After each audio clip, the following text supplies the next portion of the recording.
Roberts Bukarts piedalījies 2011. un 2012. gada pasaules čempionātos. 9 spēlēs izceļoties ar 3 vārtu gūmiem. Pēdējās 5 sezonas pavadījis Rīgas Dinamo rindās. Šajā 43 spēlēs izceļoties ar 14 punktiem. Līdzās spēcīgajiem metienam Sanceņš vārtsargu var pārspēt arī pēcspēles metienos.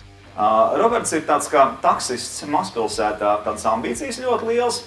Ar to mašīnu var izbraukt, ja, tā kārtīgi, visi lielām acīm, bet, protams, ka vēlas labāku darbu saņemt lielpilsētā, un tāpēc šis mazpilsētas taksista raksturs viņam uz ledus arī parādās, ka tā, var parādīt visu, ja, tur padriftēs jau vajadzēs, bet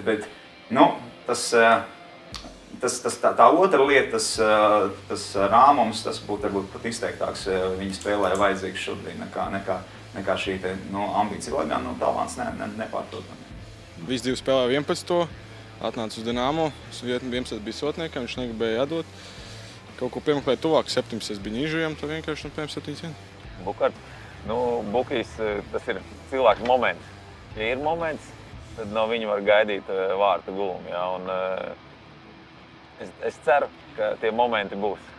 Pēdējā grāmata tagad ar lasu pa Ibrahimoviču grāmatu. Tā, laikam, pēdējā grāmata.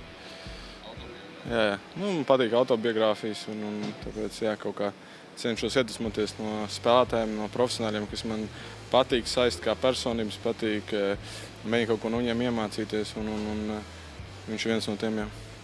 Roberts Bukarts jau no zēnu komandām ir slavens ar to, ka viņš ir metējs, ripu metējs vārtos. Un, ja šī viņa īpašība tiek izmantota, tad Roberts ir noderīgs jebkurā komandā.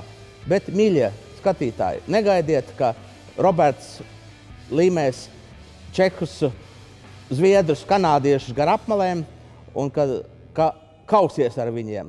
Gaidām no Roberta ripu birumu vārtos.